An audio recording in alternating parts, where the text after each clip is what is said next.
کیونکہ اگر تجھے زمانے سے بے نیاز کیا ہے تو خدیجہ کی دولت نے کیا ہے، جس کی دولت اللہ کے اسم کو نبی کے گھر میں ظاہر کر دے اس پاک معظمہ کو خدیجۃ الکبریٰ کہتے ہیں۔ مکمل ایک تفصیلی گفتگو ہو سکتی تھی احسان اور ایمان پہ۔ احسان اور ہے، ایمان اور۔ بابا جی قرآن میں جتنے بھی احکامات آئے امت نے حکم کے بعد عمل کیا تو اطاعت کہلوایا۔ مثلا بابا جی خدا نے کہا نماز پڑھو، اس حکم سے پہلے کسی نے نہیں پڑھی، پڑھی گئی تو حکم کے بعد، اس کا مطلب یہ اطاعت خدا ہے۔ ہاں اگر کوئی حکم سے پہلے پڑھ دیتا تو پھر یہ اطاعت نہیں تھی، یہ احسان تھا۔ خدا نے کہا کہ زکوٰۃ دو، جس نے حکم کے بعد دی اس نے اطاعت کی۔ اگر کسی نے حکم سے پہلے بھی اللہ کی راہ میں خرچ کیا تو اس کا مطلب ہے کہ وہ اطاعت نہیں، وہ احسان ہے۔ خدیجۃ الکبریٰ نے احکامات الہیہ کے اترنے سے پہلے اسلام میں اللہ کی راہ میں خرچ کرنا شروع کر دیا۔ اس کا مطلب ہے کہ اگر کوئی اسلام لانے کے بعد خرچ کرتا تھا تو وہ اطاعت میں کرتا تھا۔ بی بی نے قبل از حکم یہ خرچ کر کے بتایا کہ میں اطاعت میں خرچ نہیں کر رہی، احسان میں خرچ کر رہی۔ جناب خدیجۃ الکبریٰ سلام اللہ علیہ کی جتنی دولت راہ خدا میں خرچ ہوئی ہے وہ احسان ہے بی بی کا۔ یہی وجہ تھی کہ اسی احسان کی وجہ سے خدا کہتا میری راہ میں خرچ کرو، لیکن اتنا جتنا کر سکتے ہو۔ مثلا خدا نے اگر زکوٰۃ کی بھی حد معین کی ہے، سادات کا حق ہے خمس، حد معین ہوئی، خدا نے ایک حد تک مانگا ہے، اگر تم میری راہ میں خرچ کرو تو ایک حد تک۔ مثلا خدا نے مجھ سے اگر کہا ہے میری راہ میں خرچ کر، میرے پاس 500 ہے تو خدا نے 500 نہیں مانگا، خدا نے کہا اس میں سے 100 میری راہ میں خرچ کر دے، باقی تجھ پہ حلال ہے۔ میرے مالک مجھے تجھ سے بڑی محبت ہے، میں پورا 500 تیری راہ میں خرچ کروں گا۔ خدا نے کہا 100 میں نے مانگا تھا، 400 تو نے خود سے کیا، اب یہ 400 تیرا ہے مجھ پہ قرض، اور اب یہ قرض میں تجھے لوٹاؤں گا۔ اس کا مطلب ہے کہ جتنی حد خدا معین کرے وہ ہے اطاعت میں، جو اس سے زیادہ ہو جائے وہ ہے احسان میں۔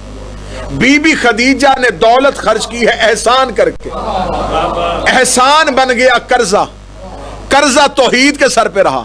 اسلام مکے میں پھلنا پھولنا شروع ہوا، خدا نے احسان کا قرض واپس نہیں کیا۔ اسلام مدینے میں پہنچ گیا، اب اسلام رئیس ہو چکا تھا، اب اسلام پاؤں میں کھڑا ہو چکا تھا۔ فتح خیبر کے بعد اسلام کو اور زیادہ طاقت مل گئی کہ اتنا امیر ہو گیا اسلام کہ ایک ایک کنتار سونا مسلمان اپنے گھروں میں لے کے آئے۔ اب جب اسلام اپنی آمدن اتنی زیادہ ہو گئی کہ خرچ سے زیادہ اسلام کے پاس آمدن آ گئی تو خدا نے چاہا کہ اب میں وہ احسان واپس کروں جو میرے اوپر احسان تھا۔ اب آواز پروردگار آئی، میرا حبیب ایک قریبی عورت کو بلا اور اسے اس کا حق دے۔ آواز میرے مالک کس کو کس کا حق دینا ہے؟ فرمایا زہرا کو بلا اور فدق لکھے خدیجہ کا احسان واپس کر۔ یہ فدق باپ بیٹی کو نہیں دے رہا، یہ وراثت کا مسئلہ نہیں تھا۔ اسے یہ نہیں کہا جائے گا کہ یہ رسول نے، بالکل وہ حدیث یہاں پہ صادر آ جائے گی کہ گروہ انبیاء نہ وارث بنتے نہ وارث بناتے۔ مسئلہ وراثت کا نہیں تھا، مسئلہ احسان خدیجۃ الکبریٰ کا تھا، کیونکہ خدیجہ کی دولت اللہ کے پاس احسان کی صورت میں موجود ہے۔ خدا نے یہ احسان اتارا حق سیدہ کو دے کے۔ اس کا مطلب ہے کہ اللہ نے یہ روش قائم کر دی کہ میں خدا ہو کے بھی اگر احسان کا بدلہ دوں تو میں زہرا کو اس کا حق واپس کر کے خدیجہ کے احسان اتارتا ہوں۔ اب تمہارے پاس یہ لا الہ الا اللہ محمد رسول اللہ علی ولی اللہ احسان ہے، اور احسان ہے اللہ اور مصطفیٰ اور علی کا۔ اگر تم بھی اس احسان کا بدلہ دینا چاہتے ہو تو سادات کو خمس ادا کر کے زہرا کا حق واپس کرو تاکہ کلمہ بھی جائز ہو سکے اور عبادتیں بھی قبول ہو سکیں۔ اس کا مطلب ہے یہ خمس جو آج بھی سادات کو ادا کیا جاتا ہے، یہ خمس کو اسلام میں اس حوالے سے رائج نہیں ہے کہ معاذ اللہ ثم معاذ اللہ کہ سادات کیونکہ انہوں نے اسلام پھیلایا ہے تو اب ان کو ان کا حق واپس کرنا ہے۔ یہ سیدہ کا حق تھا، اور یہ سیدہ کے پاس آیا احسان خدیجۃ الکبریٰ کی صورت۔ کیا کہنے اس شہزادی کے جو صرف ملکہ نہیں ملیکۃ العرب ہے، جس نے اتنی دولت راہ خدا میں خرچ کی، اتنی دولت راہ خدا میں خرچ کی کہ اہل سنت برادران کی کتابیں بھی لکھتی ہیں کہ جب جناب خدیجہ سونے کے ڈھیر لگاتی تھی تو اونٹ برابر کھڑے کیے جاتے تھے، تو اونٹوں کی کوہان کے اوپر سونا نظر آتا تھا جو بی بی راہ خدا میں لٹاتی تھی۔ اور کیا کہہ کے لٹاتی تھی؟ بی بی کہتی تھی کہ مکہ کے لوگوں کو بلاؤ اور بلا کے کہہ دو کہ مصطفیٰ کا کلمہ پڑھتے جائیں، اور جو قرض انہوں نے خدیجہ سے لیا ہے وہ معاف کرواتے چلے جائیں۔ مکہ میں لا الہ الا اللہ کا رواج تھا، محمد رسول اللہ کی تبلیغ ہوئی مدینے میں آ کے۔ اس کا مطلب ہے کہ مکہ میں لا الہ الا اللہ کو بچانا تھا۔ بی بی خدیجہ نے شوہر سمجھ کے مصطفیٰ کو نہیں بچایا، سب سے پہلے بی بی نے مکہ میں توحید کو بچایا۔ اگر مکہ میں یہ بی بی ہی اتنا مال راہ خدا میں خرچ نہ کرتی تو مکہ ہی سے لا الہ الا اللہ کا خاتمہ ہو گیا۔ لا الہ الا اللہ کو بچانے کے لیے بی بی نے پہلی ابتدا کی، اور بی بی نے کہہ دیا کہ جاؤ اعلان کر دو کہ جو خدیجہ سے قرض معاف کروانا چاہے۔ کتابوں میں لکھا ہے کہ جب لوگ قتل مصطفیٰ کے ارادہ سے تلواریں لے کے گھر سے نکلے تھے اور دروازہ رسالت پہ آ کے دھمکی امیز لہجے میں کہا تھا، اے یتیم عبداللہ تو ہمارے خداؤں کو برا کہتا ہے، تو پردے کے اندر بیٹھی سیدوں کی ماں نے کہا تھا، مولا مجھے تیری عزت کی قسم، یہ جتنے تیرے دروازے پہ بھونکنے کے لیے آئے یہ سارے میرے قرض دار ہیں، یہ سارے ہی نمک خوار خدیجہ ہیں۔ بی بی نے دروازے کے پیچھے کھڑی ہو کے نام لے لے کے کہا تھا، اے فلاں ابن فلاں بتا، کیا تیرے باپ نے میرا اتنا قرضہ نہیں دینا؟ اے فلاں کے بیٹے بتا، کیا تیری ماں میرے گھر سے اناج نہیں لے کے جاتی؟ سب نے دروازے میں بیٹھے ہوئے پوچھا بی بی کون ہے؟ آواز خدیجہ بنت خویلد۔ تو بی بی ہم تو دروازے پہ آئے تھے۔ بی بی نے فرمایا اٹھاؤ، سارا خزینہ تمہارا، شاہ مدینہ ہمارا۔ اور تاریخ طبری میں ایک بڑا خوبصورت شعر ہے جو میں سادات کی نظر کرنا چاہوں گا کہ جب یہ بی بی رسول کے گھر آ گئی تو قریش کی عورتیں دیکھنے کے لیے آئیں۔ کیا دیکھنے کے لیے جاتے ہیں کہ آج بی بی خدیجۃ الکبریٰ کس حالت میں؟ جب وہ صحن مصطفیٰ میں پہنچی تو شہزادی خاک پہ تشریف فرما تھی۔ شہزادی کو خاک پہ بیٹھے ہوئے دیکھا تو قریش کی عورتیں جو ایک جتھے کی صورت میں آئی تھی انہوں نے ایک تانا دیا، وہ تانا انہوں نے ایک شعر پڑھ کے دیا، کیونکہ عربوں میں یہ رواج عام تھا، یہ تانے کے بغیر رہتے نہیں تھے، اور جب یہ تان و تشنیع کرتے تھے تو وہ بھی ادب کے پیرائے میں کرتے تھے۔ اس نے ایک شعر پڑھا، وہ شعر کیا تھا؟ انہوں نے کہا خدیجہ باپ تیرا خویلد اتنا امیر تھا کہ اس کے سر کا شملہ عرش کو چھوتا تھا، اور تو یتیم عبداللہ کی نوکری کر رہی ہے۔ یہ شعر پڑھ کے توہین رسالت بھی کی اور بی بی کا مذاق بھی اڑایا کہ باپ تیرا اتنا امیر تھا کہ اس کے سر کا شملہ عرش کو چھوتا تھا اور تو یتیم عبداللہ کی نوکری کر رہی ہے۔ بابا جی بی بی نے شعر کا جواب شعر میں دیا، نہ بی بی نے قافیہ بدلا، نہ بی بی نے بحر بدلی، نہ بی بی نے وزن بدلا۔ بی بی نے کہا باپ میرا اتنا امیر تھا کہ اس کے سر کا شملہ عرش کو چھوتا تھا، جس کی نکرانی بن کے آئی ہوں اس کے جوتے عرش کو چھوتے۔ باپ اتنا امیر تھا، باپ اتنا امیر تھا کہ اس کے سر کا شملہ عرش کو چھوتا تھا، لیکن جس کی کنیزی میں بیٹھی اس کے پاؤں کے جوتے عرش کو چھوتے۔ عرب کی عرب پتی بی بی جس کے نوکروں کے خیموں کے رسے بھی سونے کے تھے، کنیزوں کی کمر کی پیٹیاں بھی سونے کی، 80,000 اونٹ جس کے ایک وقت میں تجارت کے لیے نکلتے تھے۔ تاریخ کے جملے ہیں کہ اتنا وسیع اور اتنا طویل ہوتا تھا بی بی کا تجارت کا قافلہ کہ آخری اونٹ مکہ سے نکل رہا ہوتا تھا اور پہلا اونٹ یمن میں داخل ہو رہا تھا۔ اتنی لمبی تعداد میں